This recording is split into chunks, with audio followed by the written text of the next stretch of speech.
Assalamualaikum warahmatullahi taala wabarakatuh. Inshallah, we will continue our class.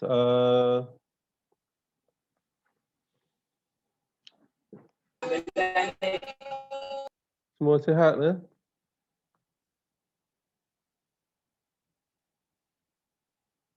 Liana,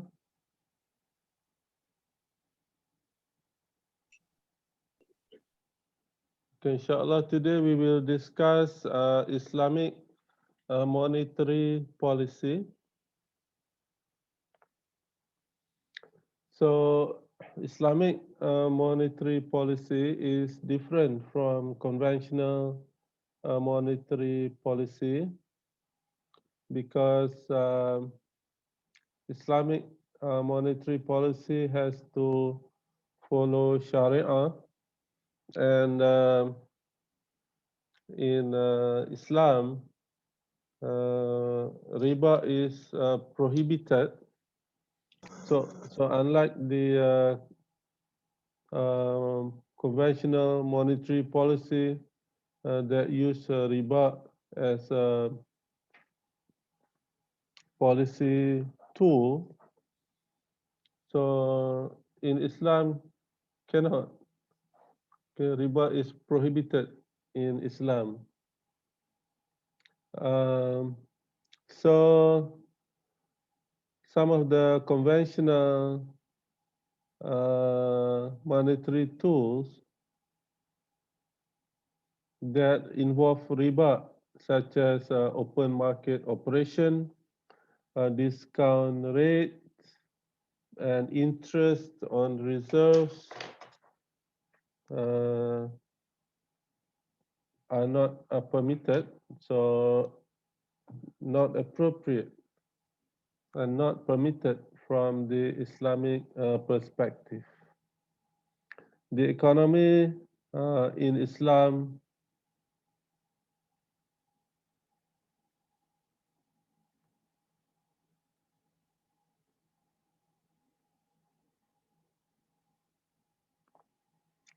The economy in Islam is intended to fulfill human needs based on the principle of mu'amalat.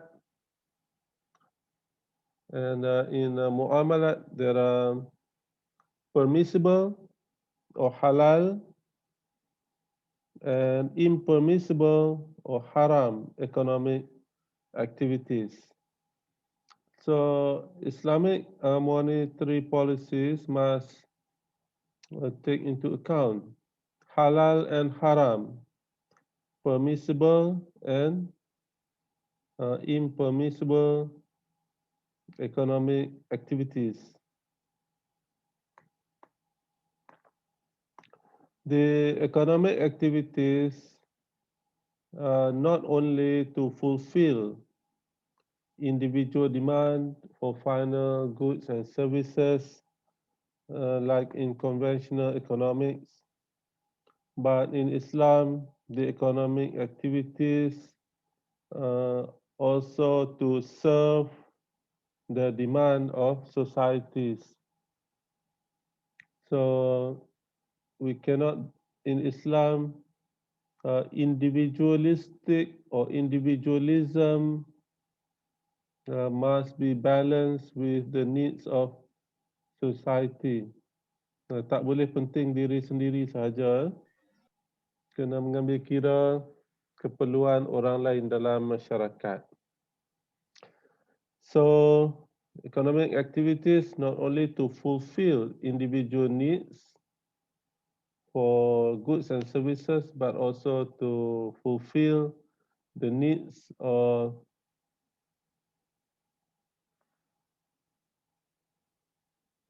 the demand of societies, communities, and other parties. So, in other words, in Islam, the economic activities not just the pursuit of self-interest um, in individual consumer or buyer, not just try to pursuit the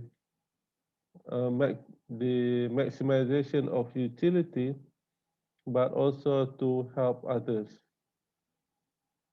Also, individual seller and producer also in Islam do not just think about maximization of profit, but also the welfare of others by producing halal and tayyib goods and services. So, in other words, not just the pursuit of self-interest, but also to help others, whether the consumers or the producers. So, in the context of Islamic monetary policy, it is not only managing and controlling liquidity. Liquidity means the demand and supply of money, but also utilizing the liquidity, the demand for money, and the supply of money to improve the real sectors and improve the economic performance. So, in financial market, Islam puts emphasis on the real sectors and not just the financial sectors. So from the Islamic perspective, the ideal goals or objectives of Islamic monetary policy include manage liquidity to absorb money and finance the real sector. So in Islam, the real sector is very important. What's important is the production of goods and services, um, and not just on the financial performance. For example, if there are some firms or organizations um, that have financial problems, uh, from conventional point of view, the firms or the organizations uh, that have financial problems, they will restructure and try to maximize the value of the stocks of the firms or the organization. But in Islam, the most important thing is the real sector. Real sector means um, the sector which involve real goods and real services. And second objective or goals of Islamic monetary policy is to balance liquidity in the financial and real sectors to stimulate the economy. So in economics, there are two sectors. One is the financial sectors, one is the financial sector, and the other one is the real sector. So in Islam, there must be a balance. Okay, the more important is the real sector, and the financial sector is important also. And objective number three is to achieve prosperities across regions. Uh, so all regions must be able to enjoy prosperity, not just certain region. So in Islam, the prosperity must be across regions, whether it's in the urban area or in the rural area, in cities or in small town or in rural areas, kampong. So the objective is to achieve prosperity across all regions, all cities, and all ethnicities. So it cannot be that some ethnic are more prosperous than others. So those ethnic that are underdeveloped, poor, must be helped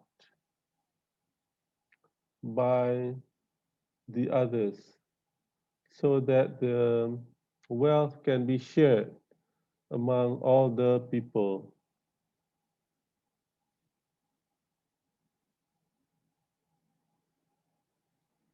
Nur Siti Rahmah, mana Siti Rahmah? Ya, Ada soalan tak tentang, ada doktor. oh tak ada soalan? Tak ada. Oh tak ada soalan sebab apa? Tak faham? Faham sikit-sikit. Faham sikit-sikit, jadilah. Tak faham tanya, yang mana tak faham boleh tanya.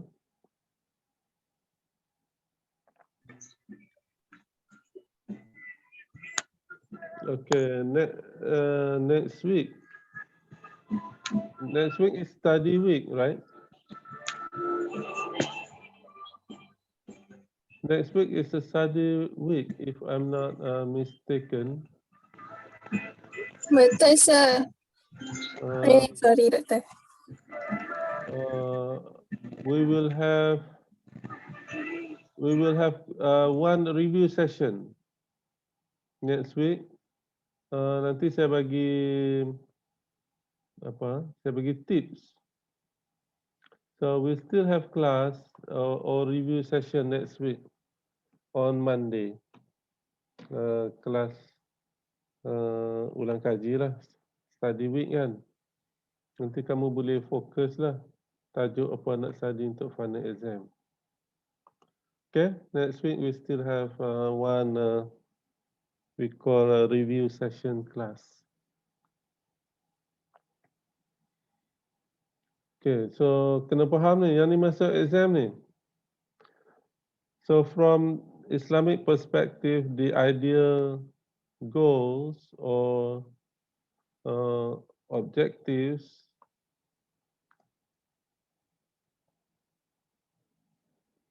of Islamic monetary policy include manage liquidity. So the demand and supply of money must be managed to absorb idle money. Idle money means money that is not fully used, and finance the real sector. The real sector means the sector that produce real goods and services. Okay, contoh buat rumah, buat bangunan, manufacture goods, and provide real services. And then number two, balance liquidity means to balance demand and supply of money between the real and financial sector. So some of the liquidity are in the real sector and some of them are in the financial sector. So there must be a real balance because Islam discouraged if the financial sector dominate the real sector. It should be the real sector dominates the financial sector. Number three, objective of Islamic monetary policy is to manage the liquidity, the supply and demand of money, so that the wealth, income, and money will reach all regions, cities, and ethnicities or races. So the wealth should be shared by all. The monetary policy of an Islamic state takes place in a framework in which all conventional tools that are normally available in a modern economy are the disposal of monetary authorities except for the discount rate and the policy tools that involve interest rate. So dalam dasar kewangan Islam sama aja dengan dasar kewangan konvensional, cuma mana-mana market yang melibatkan riba, contohnya discount rate, mana-mana tools atau alat dasar kewangan yang melibatkan riba aja tak boleh. Jika tak melibatkan riba dan tidak melibatkan aktiviti ekonomi yang haram, maka dibenarkan. So yang tidak dibenarkan ialah yang melibatkan riba, contohnya discount rate dan mana-mana policy tools, alat dasar kewangan yang melibatkan riba. All other tools, namely open market operation, where equity shares rather than bonds are traded, and credit policies can be as effective in an Islamic system as are in the conventional system. Jadi mana-mana alat dasar kewangan, okay, yang tidak melibatkan riba, yang melibatkan equity shares, saham equity, okay, dan tidak melibatkan bond, sebab bond ini melibatkan riba, so bond diharamkan. Jadi dalam dasar kewangan Islam, alat lain boleh digunakan, contohnya sukuk. Okay, sukuk dibenarkan dalam Islam sebab sukuk adalah satu contoh saham yang melibatkan perkongsian equity shares.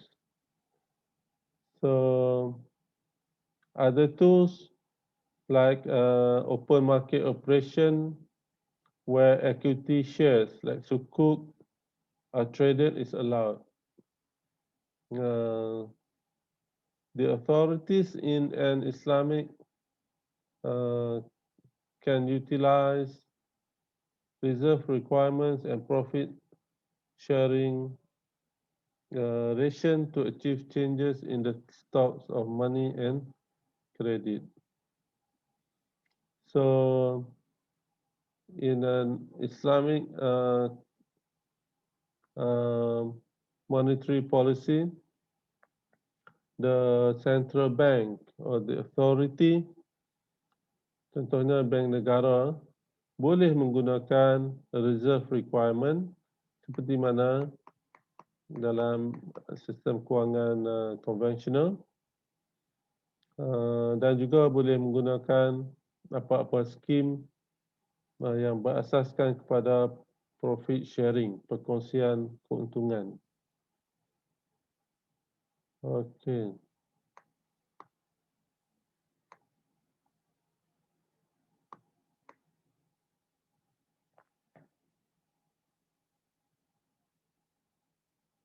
Ada soalan tentang dasar kewangan Islam?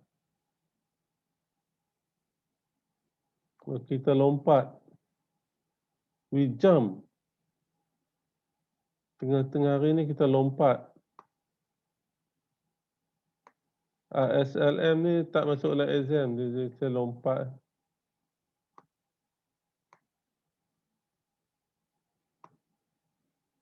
Yeah, zakat ni masuk dalam exam. The payment of zakat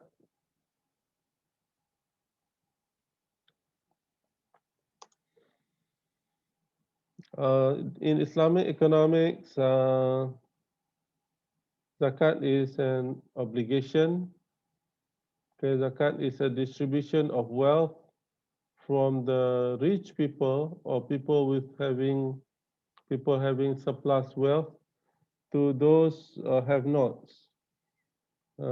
Mereka yang tak cukup apa ni? Mereka yang tidak mempunyai kekayaan. Jadi zakat diagihkan daripada yang kaya kepada yang miskin lah. So zakat is a distribution of wealth from the people having surplus of wealth to the needy. Payment of zakat can also affect the economy. Zakat is used in the Islamic fiscal policy. However, zakat is known as one of the tools that make fiscal policy according to Islamic economic system. Islamic fiscal policy is very important. However, in Malaysia, zakat is not put under the federal government, but zakat is under the authority of Majlis Agama Islam Negeri masing-masing, State Islamic Religious Council, which are headed by Sultan or King. Setiap Majlis Agama Islam itu diketuai oleh Sultan ataupun Raja.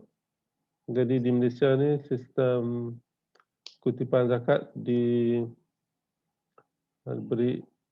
tanggungjawab kepada Majlis Agama Islam masing-masing, dan ada juga ada juga zakat institusi yang ditubuhkan di bawah Akta Zakat dan tidak diletakkan di bawah Majlis Agama Islam.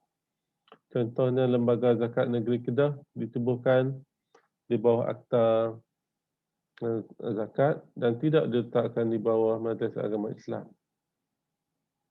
Okey.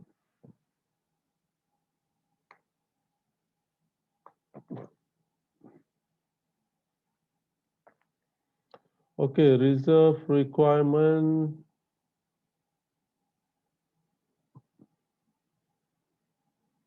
Okay, now we jump. Lompat lagi. Okay, last chapter, Islamic financial system. Philosophy of the Islamic financial system. Islamic finance is a key agent in stimulating economic development because Islamic finance encourages trade and investment in real economic activities. Allah says in the Quran, أعوذ بالله من الشيطان الرجيم وأحل الله البيع وحرم الربا. And Allah permits trade and prohibits riba. Okay, so Islamic finance is very important, and it could revive and stimulate the economy, and it encourages trade and investment in real economic activities without the involvement of riba. So Islamic finance is structured on the foundation of risk sharing. So in Islamic finance, the important feature is risk sharing and prohibition of riba. For example, if someone wants to buy a house, okay, so the Islamic financial institutions will offer some products, okay, for example, tawaruk, okay. So This tawaruk is based on the concept of risk sharing or other concepts. Tawaruk, ijara, mudaraba, musharaka, and other concepts. So um, the foundation is risk sharing. Sama-sama untung, sama-sama rugi. Perkongsian risiko. Kalau untung, sama-sama kongsi. Dan kalau rugi, sama-sama kongsi. Okay. So there are many concepts that could be used in Islamic finance. Mudarabah, musyarakah, ijarah, tawaruk, sukuk, bai'ul inah, ijarah, musyarakah, mutanaqisah, and other concepts. Okay, it is these topics are covered in fiqh mu'amalat. So not in this class. So in this class, what we want to say is Islamic financial system can really stimulate the economy and contributes to the real economy through number one, prohibition of interest-based lending. So in Islam, uh, uh, riba or interest is prohibited. So um, the prohibition of interest-based lending is very important because the um, the Islamic financial institutions could supervise and could screen the adverse effect of conventional products. For example, during the time of financial crisis, the interest rate will go up and it will go down, it fluctuates. So it affects many people and it could have adverse effects. So the ups and downs, the increase and decrease of interest rate could have adverse effect or negative effect on some people, on certain people. So with the prohibition of interest-based lending, um, the Islamic financial institutions could make sure that the consumers are not adversely affected because it's not based on riba. So the concept used by Islamic financial institutions are financing based on the uh, profit and loss sharing, and also based on the risk sharing. So both the Islamic financial institutions and the customers will share the risk, will share the profit, and will share the loss.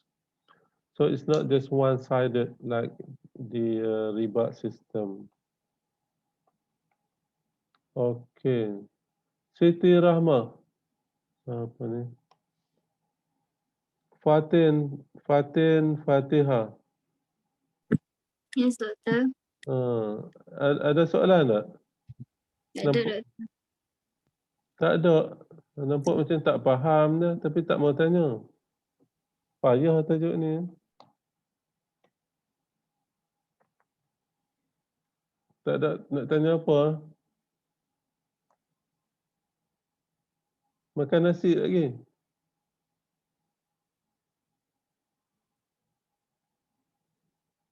Nur Syafawati. Ya, doktor. Ada soalan tak? Doktor, saya confuse yang tadi tu, yang real sector dengan financial sector tu. Oh, apa beza dia? Wah, Oh, panjang nak cerita kamu tanya soalan tu. Apa beza real sector dengan financial sector? So dalam ekonomi dia ada real sector dan dia ada financial sector. Real sector senang je. Real sector ni uh, sektor yang mengeluarkan barang yang sebenar lah, barang atau perkhidmatan yang sebenar. Okay, kita tengok syarikat keluarkan barang-barang lah, apa-apa barang atau apa-apa perkhidmatan, itu dipanggil real sector. Okay, real sector senang lah. Yang payah sikit nak faham financial sector. Kalau student ni payah nak faham financial sector ni.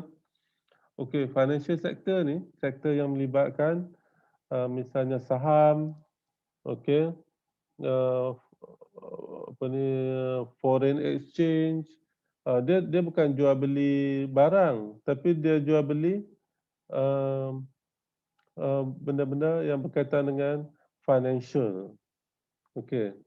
So financial sector ni melibatkan pasaran yang melibatkan jual beli wang, jual beli yang berkaitan dengan financial. Contohnya stok, apa ni, pasaran saham. Itu dia panggil financial sector.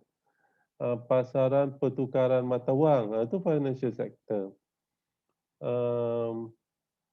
Itu apa ni, financial sector. Kalau real sector, jual beli barang dan perkhidmatan lah. Apa ni, apa ni, pasar ikan, pasar baju, supermarket. So itu beza dia. Kalau financial sector, dia melibatkan pertukaran yang berkaitan dengan kewangan. Okay? Jual beli saham, jual beli bond, jual beli mata wang asing. Nah, itu financial sector. Kalau real sector melibatkan pertukaran barangan dan perkhidmatan yang sebenar. Makna barang tu baju, rumah, apa-apa barang lah dan apa-apa perkhidmatan. Ringkasnya macam tu lah. Boleh faham tak? Boleh. Thank you, Doktor. You're welcome. Kalau nak cerita panjang, dia panjang tu. Ringkasnya macam tu lah. Kalau kita ni tak terlibat lah dengan financial sector kan. Financial sector ni orang-orang yang kaya-kaya tu, yang minat main saham, minat main forex, minat main benda-benda macam tu lah. Kita ni real sector lah, kita pergi beli barang. Okay. Kita beli perkhidmatan, contohnya kita guna perkhidmatan telefon kan, kena guna apa ni? Dia guna internet, so kita perlu data, so itu dia panggil perkhidmatan lah.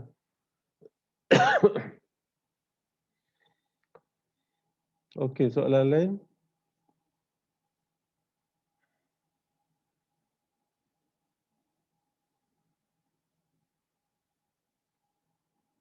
Okay, so number 2, the Islamic financial sector, the Islamic financial system contributes to the real economy through close linkage with the real economic transactions. The close linkage between the Islamic financial system with the real economic transactions ensures that Islamic financial system grows in parallel with the real economy. Okay. So, dalam Islamic financial system, Islamic financial institution, bank, finance company memberi finance untuk pengguna menjalankan aktiviti-aktiviti dalam sektor benar, in the real sector. Okay. Misalnya nak buat bisnes, so bank akan bagi financing, dia tak bagi pinjaman, dia bagi financing. So daripada financing itu,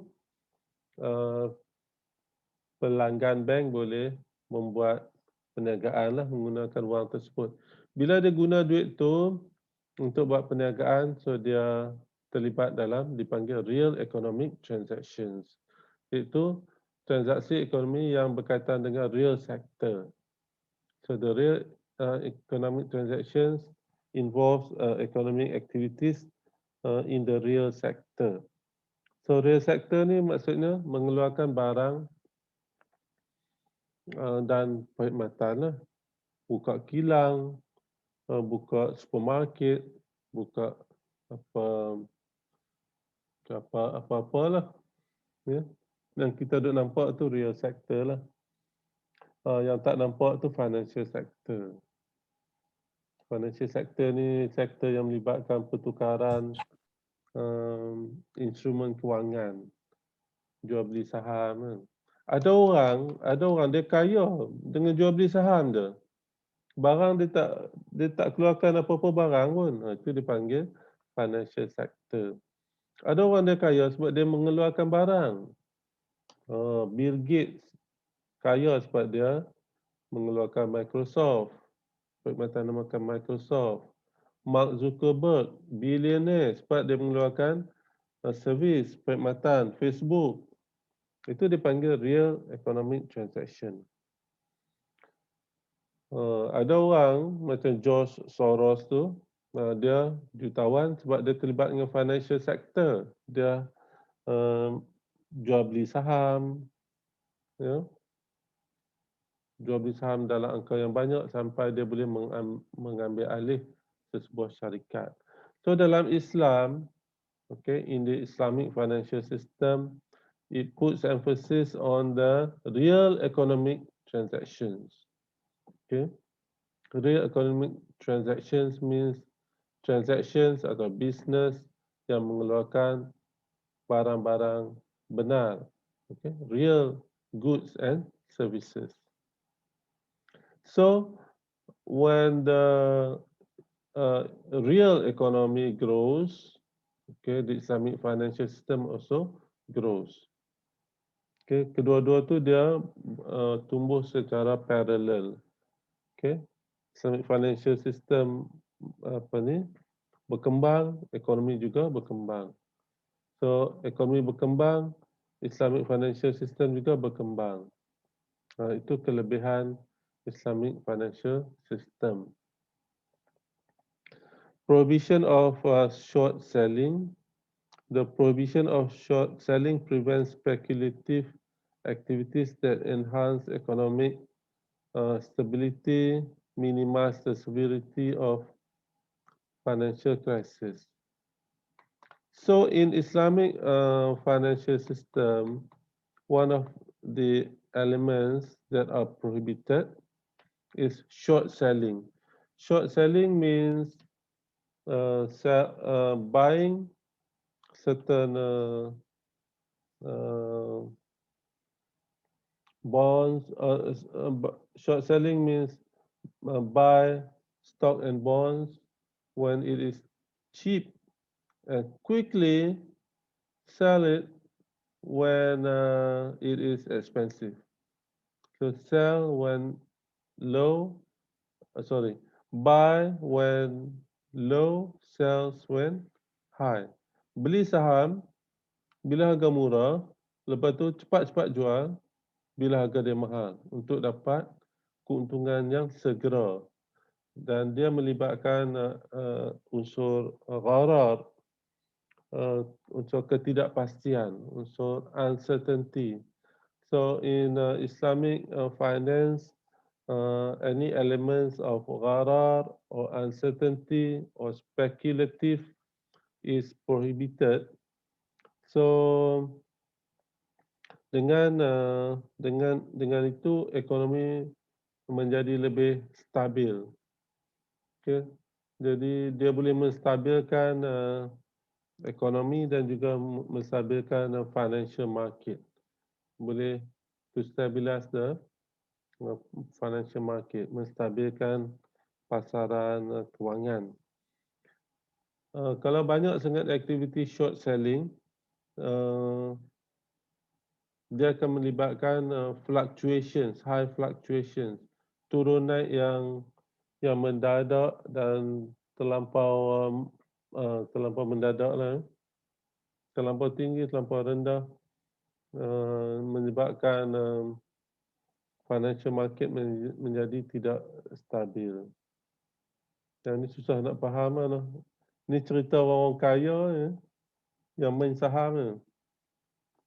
Kita orang-orang susah ni tak apa nak tahu lah kan. So, kalau ada pak menakan ke siapa ke yang duk buat kerja ni, duk buat aktiviti spekulasi, jual rendah, beli masa murah, cepat-cepat jual nak cepat untung kan. Sebenarnya dia jika melibatkan unsur ketidakpastian atau gharar adalah diharamkan dalam Islam. Number 4, the social value dimensions. The social value dimension requires Islamic financial institutions to give priority to investment in productive real sector that benefits investors and entrepreneurs. Kalau kamu rajin baca lah, baca financial news, kamu akan dapati di negara-negara maju, investors atau pelabur-pelabur yang suka melabur dan suka membeli saham, suka melabur dan membeli saham dalam financial sector. Maksudnya kalau dia jangka saham syarikat tu akan melonjak pada masa hadapan, so dia akan beli banyak-banyak. Okay, beli banyak dan bila harga melonjak dia akan jual. So dia dapat untung yang cepat lah. Dalam Islam tidak digalakkan.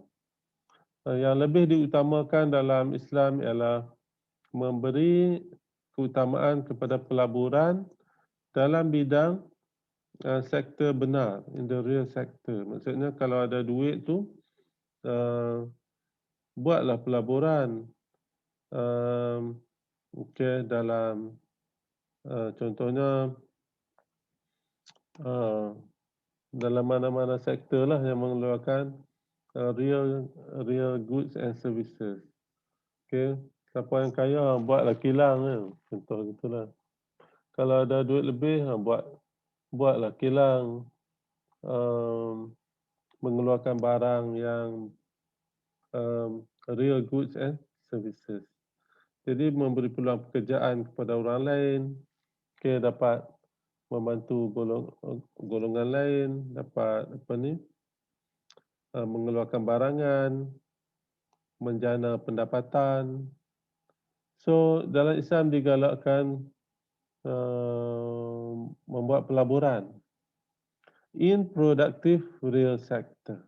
Okay. Productive real sector maksudnya dalam bidang yang mengeluarkan barang dan perkhidmatan yang sebenar. Bukan just jual beli saham je. Jual beli saham tak buat apa-apa, tiba-tiba kaya.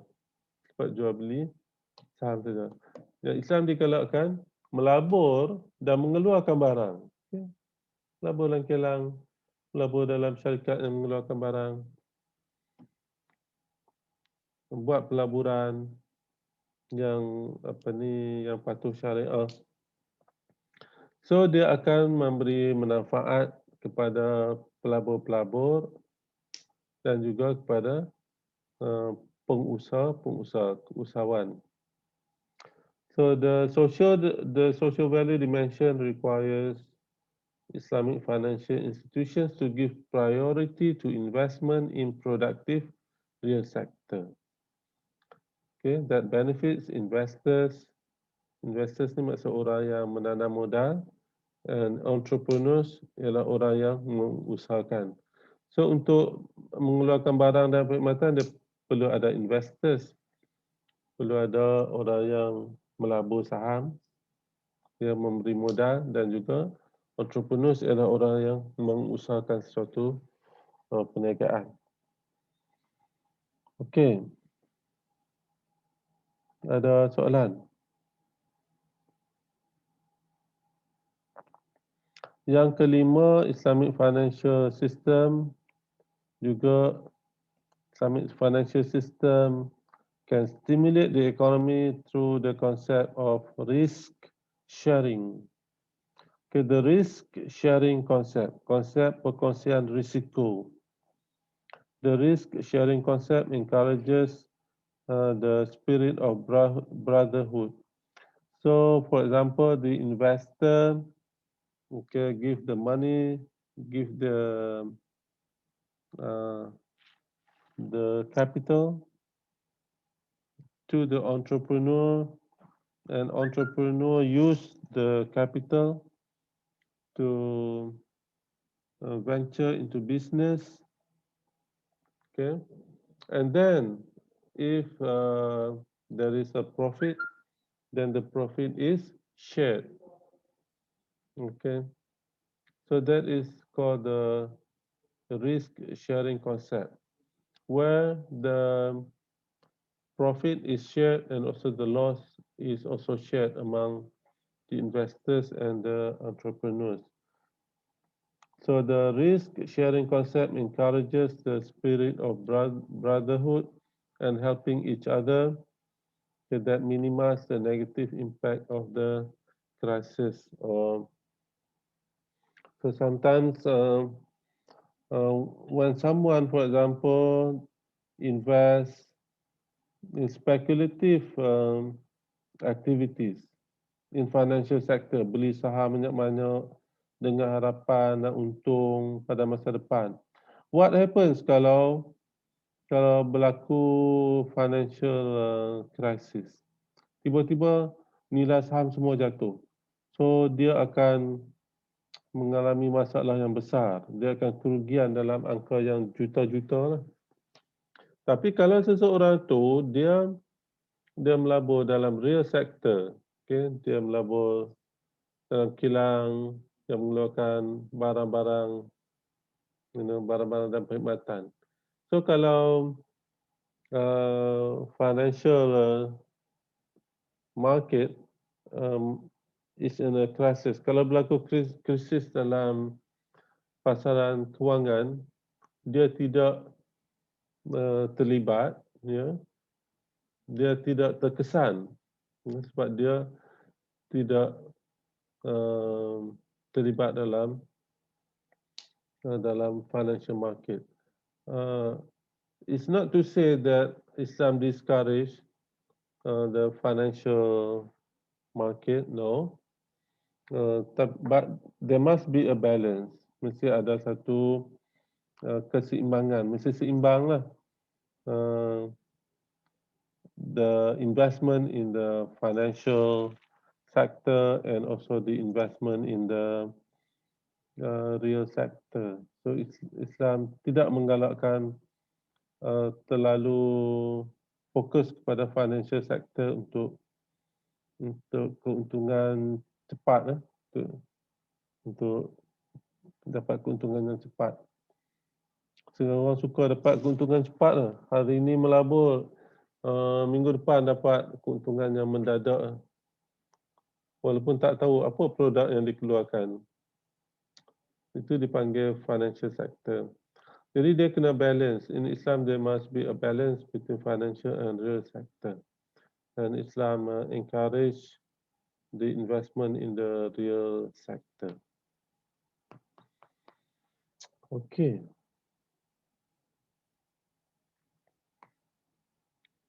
Principle of Islamic financial system.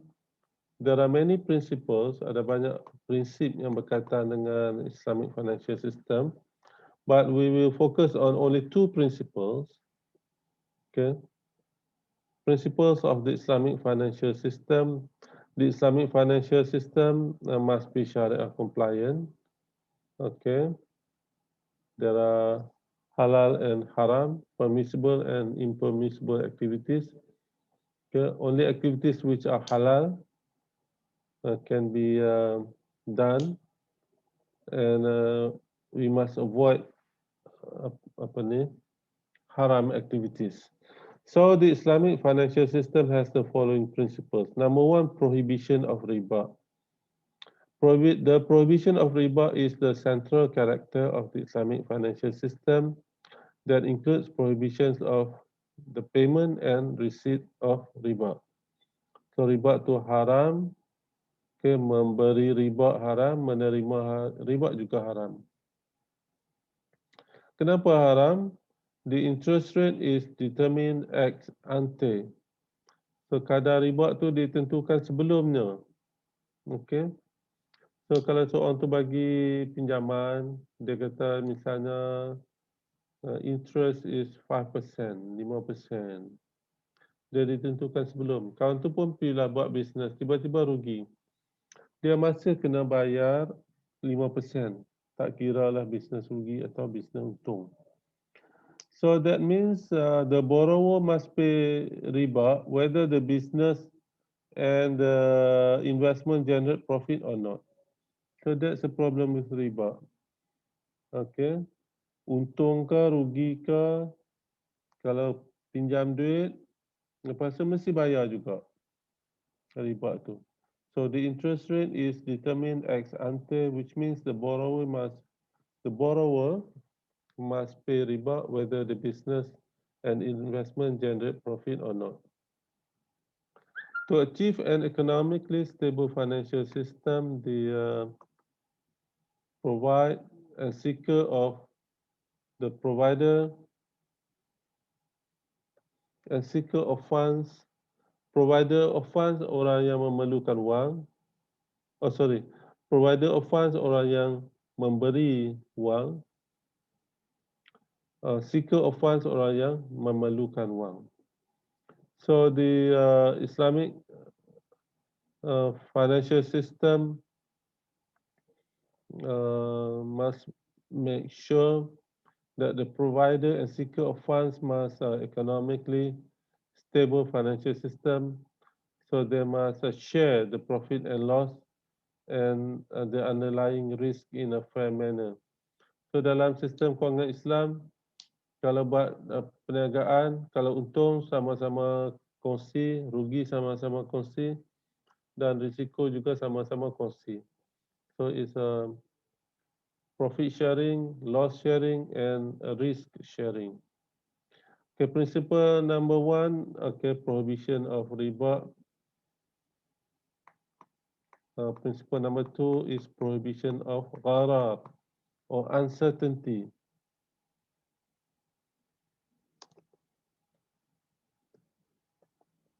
Ketidakpastian.